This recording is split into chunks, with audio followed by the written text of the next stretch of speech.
They said she didn't fit the image. She was one of the best employees in the company, hard-working, dedicated, and loved by clients. But one morning, she was called into a meeting that changed her life forever. Her manager looked her in the eye and said the words that would haunt her for years. "We decided to let you go. You don't represent the kind of body our brand stands for." She sat there in silence. She had never missed a day of work. She had increased the company's sales by 40%. But none of that mattered, because in their eyes, her body was a problem. Her name was Amanda. She had struggled with her weight for most of her life, but she had never let it define her. Still, the shame she felt that day cut deep.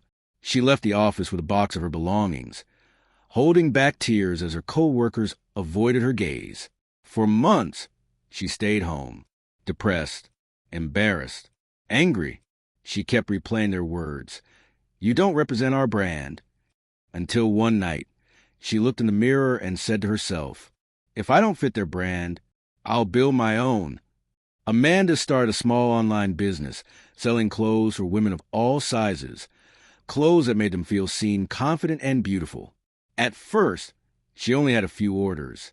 She worked from her living room, packaging every item by hand. But something about her message, real beauty, real confidence, started to spread. In less than 2 years, her brand exploded across social media. Thousands of women were posting photos, thanking her for helping them love their bodies again. Major influencers began promoting her designs. And one day, a familiar email arrived in her inbox.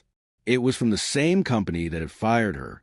They wanted to collaborate with her brand for a new campaign. They didn't even realize who she was until the meeting. Amanda walked into the same boardroom where they had fired her. The same faces looked up at her in shock as she placed her company's portfolio on the table. And with a calm smile, she said, "Thank you for inviting me. I'm Amanda, the woman you once said didn't fit your brand." The room went silent. That day, Amanda signed a partnership deal with them. But this time, she was in charge. She had turned humiliation into power, pain into purpose, and rejection into respect. Today, Amanda's company employs hundreds of people. She often tells her story at schools, reminding young girls that beauty is not a size. It's a voice, a vision, a fight for self-worth. Because sometimes, life will try to make you feel small. But if you keep believing in yourself, you can rise so high that even your enemies will have to look up to see you.